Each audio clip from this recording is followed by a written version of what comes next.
Hello, my name is Robert Mandelbaum, Director of Research Information Services for CBRE Hotels Americas Research. I'm pleased to announce the availability of the 80th edition of Trends in the Hotel Industry, our firm's annual survey of hotel operating statements from thousands of properties across the United States. The 2016 edition of U.S. Trends reports on the operating performance of U.S. hotels during the year 2015. 2015 was a year of many significant events. The U.S. lodging industry achieved an all-time record high occupancy level, thus allowing for a sixth consecutive year of growth in revenues and profits. During the year, the industry adopted the new 11th edition of the Uniform System of Accounts for the Lodging Industry, which changed the way hotels record revenues and expenses. And here at our firm, we changed names from PKF to CBRE and unveiled our new Property Information Portal.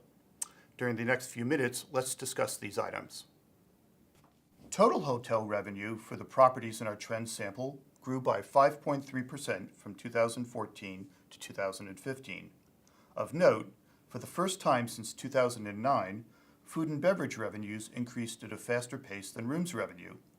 At record occupancy levels, the ability to rent additional rooms is muted, but the high guest counts provide an opportunity for hoteliers to earn revenues from guests elsewhere in the property. The large increase in miscellaneous income can be largely explained by the movement of resort fees from rooms revenue to miscellaneous income as prescribed by the new Uniform System of Accounts. While news of sustained revenue increases is certainly welcome, we continue to be concerned with the persistent rise in expenses. Despite the low inflation environment in which hoteliers are currently operating costs rose in excess of 4.5% for the second consecutive year. In real terms, this equates to a 4.6% increase in expenses in 2015, the greatest real increase in expenses over the past 20 years. Labor is the single largest cost that hotel managers need to control.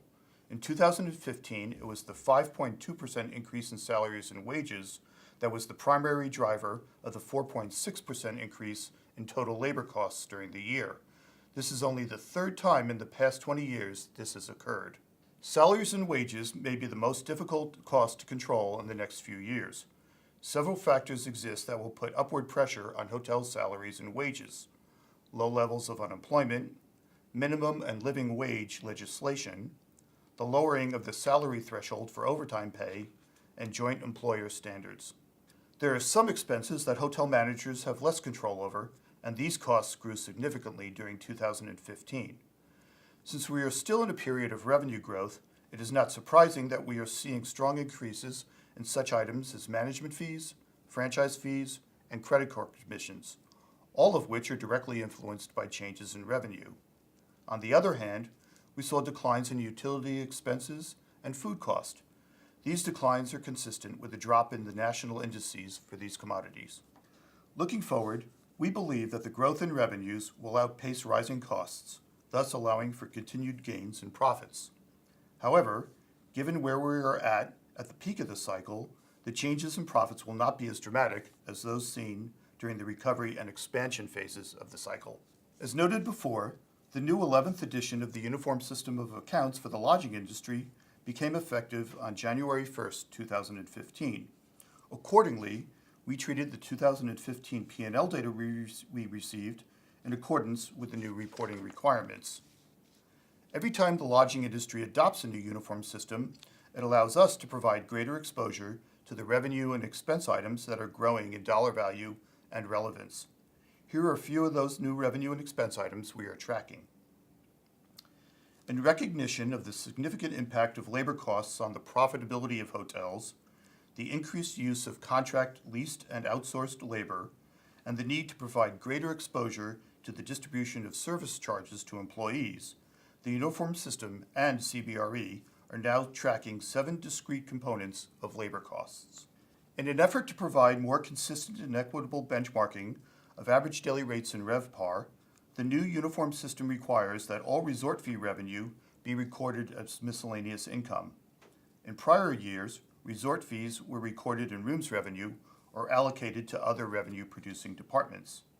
In this chart, you can see the impact this change in revenue assignment hypothetically had on the calculation of ADR at those hotels that reported resort fees in 2015.